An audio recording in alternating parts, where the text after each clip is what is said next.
இப்போ மலேசியாவில் நிறைய ஹீரோ வந்துட்டாங்க. அந்த மாதிரி இருக்க நிறைய ஹீரோல நீங்க பார்க்குற hero that think that he can be the like super star. நீங்க சொன்னீங்க அந்த தேட்டர் ஸ்டார்னுவாங்களே இந்தியாவில். இப்போ வந்து நினைக்க Irfan is working towards that. நினைக்கிறேன் அவர் போடுற முயற்சிகள் எல்லாமே வந்து அதை நோக்கி போடுறாங்க.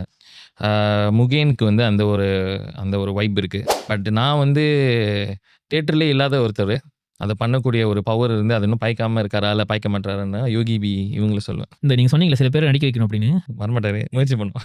ஒரு காலிவுட் படத்தை இங்கே மலேசியாவில் ரீமேக் பண்ணணும்னா நீங்கள் எதிர்ப்பீங்க? காலிவுட் படத்தையா? அப்படி யோசிச்சதே இல்லையா. நான் வந்து இருக்கு ஒரு பழைய படம் ப்ரோ, 1000 தலை வாங்கிய அபூர்வ சிந்தாமணின்னு ஒரு பிளாக் அண்ட் ஒயிட் படம் இருக்குது. அந்த படம் வந்து அது என்னை பொறுத்த வரைக்கும் என் ஜானரில் இருக்கிற படம். நான் சின்ன வயசில் பார்த்து பயந்த படம் அப்போ.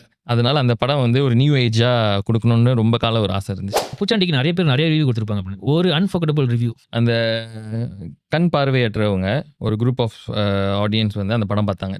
நான் எதிர்பார்க்கல. தியேட்டருக்கு போயிட்டு வெளியே வரும்போது ஒரு ஹோல் குரூப் ஆஃப் தேம் எல்லாம் அப்படியே கண்ணு தெரியாதவங்க அப்படியே வராங்க.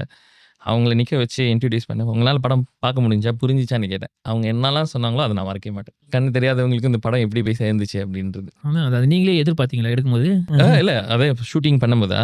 சத்தியமாக இல்லை. ஏன்னா அந்த அளவுக்கு ஞானமும் இல்லை.